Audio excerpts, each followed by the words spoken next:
As I said earlier, we're going to be focusing on the 200th anniversary of that beloved Christmas carol, Silent Night, Holy Night. And if you've ever attended a Christmas Eve worship service, you know it's traditional that we always close our worship by singing Silent Night, Holy Night, and lighting our candles. Everybody in the congregation gets a candle, and we start lighting one, and then we pass it from person to person. And some people say that's the highlight of the Advent and Christmas for them when we do that thing during worship. So I'm going to tell you a little bit about the history of how the song came to be, and throughout the next 3 weeks following this, I'll like to share some stories about Silent Night, Holy Night. But in 1818, there was a roving band of actors, and they were performing in small towns throughout the Austrian Alps. So they arrived on December 23rd to Oberdorf, a village near Salzburg, where they were going to reenact the story of the birth of the Christ child in the small church of St. Nicholas. There's no coincidences, is there? Because St. Nicholas is Saint. Unfortunately, the St. Nicholas church organ wasn't working and would not be repaired until after Christmas. Now, some versions of the story say that mice had gotten into the organ and chewed up some stuff. Others say it was rust, but there's a lot of myths about this carol. But because the church organ was out of commission, the actors presented their Christmas drama in a private home. That Christmas drama, the presentation of all the events in the first chapters of Matthew and Luke, put the assistant pastor, Joseph Moore, in a very meditative, reflective mood. Instead of walking straight home that night, Moore took a longer way home. And that longer path took him up over a hill overlooking the village. And from that hilltop, Moore looked down on that peaceful, snow-covered village. And think of images you see on Christmas cards of Silent Night, Holy Night, and the village covered with snow and twinkling lights. It was in that majestic silence of that wintry night that Moore gazed down at the glowing Christmas card scene. His thoughts about the Christmas play that he had just seen made him remember a poem he had written several years ago. That poem was about the night when angels announced to the shepherds in the fields the birth of the long-awaited Messiah. So Moore decided that those words just might make a good carol for his congregation during the following evening service, Christmas Eve service. But the one problem was he didn't have any music to which that poem could be sung.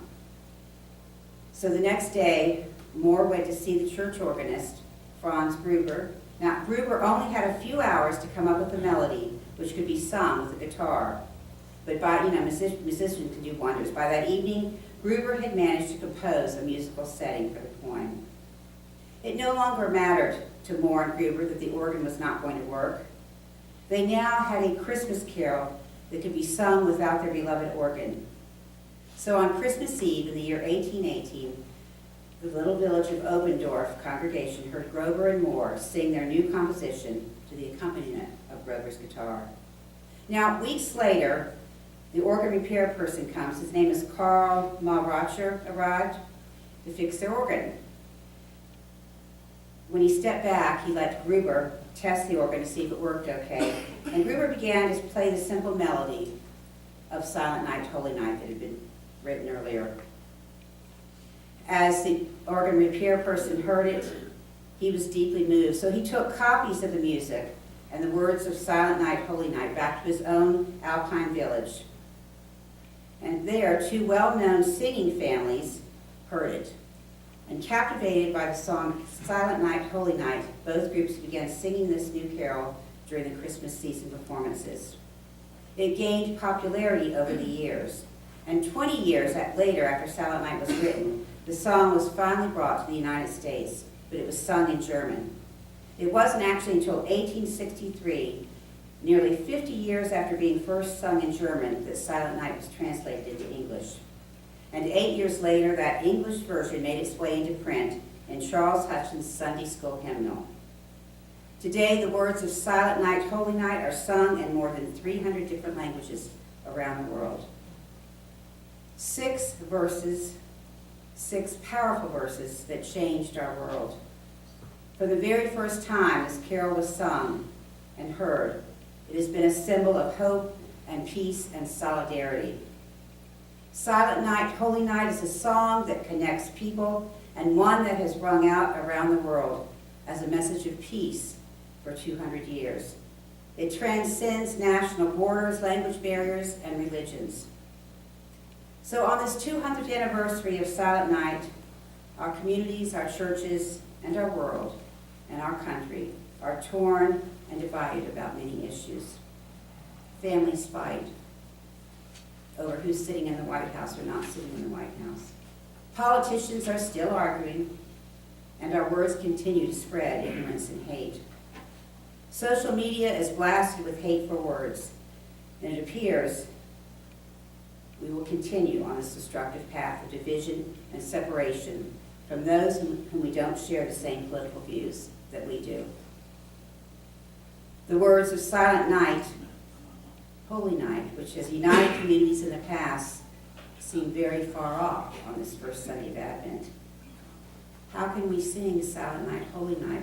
All is calm, all is bright, when the climate around us is anything but calm and bright.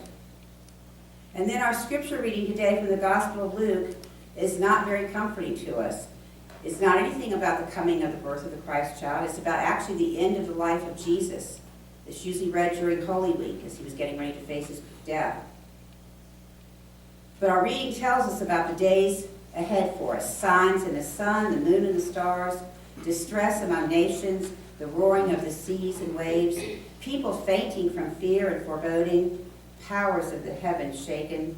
You need to stay light on your feet, and women who are pregnant and nursing are not going to have an easy time of it. And that was just at the malls last Friday as folks tried to get an early start on their Christmas shopping.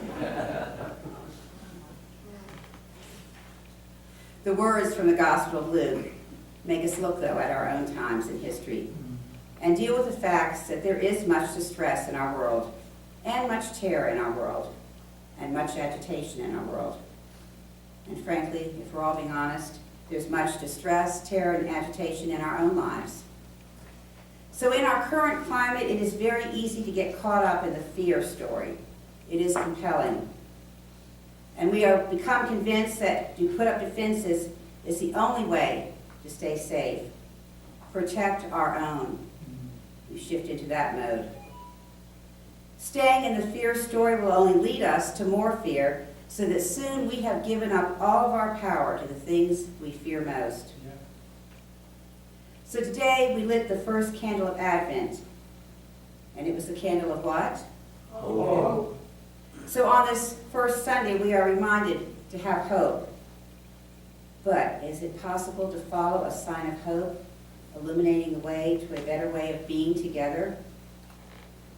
You know, people are more easily swayed by fear when they are kept far from what they hope in. And it is perhaps true that the opposite of fear is hope. Hope also serves as a defiance against despair. Now, recently there was a podcast about why we are so divided along political party lines and why so many people are disillusioned enough about politics to vote for anything not resembling business as usual. We now have actors, movie stars, popularity people that are going to be running for president. It wouldn't surprise me if they got elected. It might be refreshing. The researchers said if people can't access their hope, they live by their fear. So have we lost all hope so that now we are all living in fear? You know, fear can make us feel like we are on the edge. If we are jumpy already, anything that reeks at all of difference or change can feel like a threat to us. We've become very hyper-aware and on the lookout for the bad stuff we hear about every day on the news, on our phones, on our computers. It's everywhere, and we are just sure it's going to happen to us. When people are frightened, intelligent parts of the brain cease to dominate. This was mentioned by renowned scientist Dr. Bruce Perry, and he wrote an article for the Times Magazine. When faced with a threat, part of our brain, the cortex, which is responsible for risk assessment and actions, ceases to function at all. In other words, logical thinking is replaced by overwhelming emotions, thus favoring short-term solutions and sudden reactions. Have you ever faced a crisis and you just can't get it together in that moment? It's like a life and death situation, and you almost go on autopilot. And a lot of times, if we make decisions during that time, we're not going to make the right decision. Years ago in Northern Ireland, Protestants and Catholics, and it was more of an ethnic identification than a religious one in many cases, were literally killing one another in the streets. Finally, people got fed up with it, and so people from opposing sides took great risks to come together, oftentimes in secret. They met in church parlors to listen to each other and to learn about the pain and the need they had for one another. They shared their terrible stories of death and destruction, and they confessed to one another the harm they had created by their attitude of hate. The groups were very vulnerable as they shared their stories and wept with one another. Why were they willing to do this after years of division and conflict and war? Well, when it came down to it, neither side wanted their children and their grandchildren to live in the tension and terror that had been created for so many years. There used to be a mural in Northern Ireland, and it was of paramilitary men with guns, which has now been replaced by murals of the grandchildren of the opposing side's leaders hand in hand. So the leaders of the opposing side of their party hold the hands of their grandchildren. And it's a monument to those who lost their lives and to those who continue to work for peace. When people from Ireland have heard about the tensions in our country, they say, don't ever let it get as bad as it was here. So will we work together? Will we reclaim our common humanity? As people of faith and as a people of hope, we are right in the middle of all what is happening in our communities these days. And so the question I ask to you today is, how are we going to live in the midst of all this? What are we going to witness to? Who are we going to witness to? So if we enter into a place of hope and practice living in hope, perhaps we can learn to listen more deeply to the needs of others, especially those we feel oppose us in some way. Our Advent reading said, having hope means constantly expecting a different kind of future, even when history seems to confirm our fears. And hope is for those of us who feel the pain and the sorrow of our broken world. In a world where hope seems so very far away, we are the people of hope.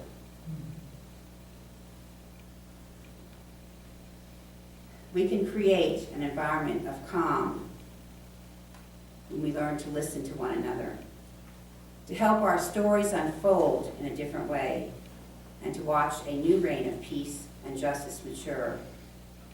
And then we can grow and change into the sort of person that God wants us to be. And the gospel of Jesus Christ calls us to be a people of hope. And I believe that we are a people, those of us in the faith community, are yearning to keep that hope alive, to see beyond what we see and what we hear, the fear, the hurt, and the pain.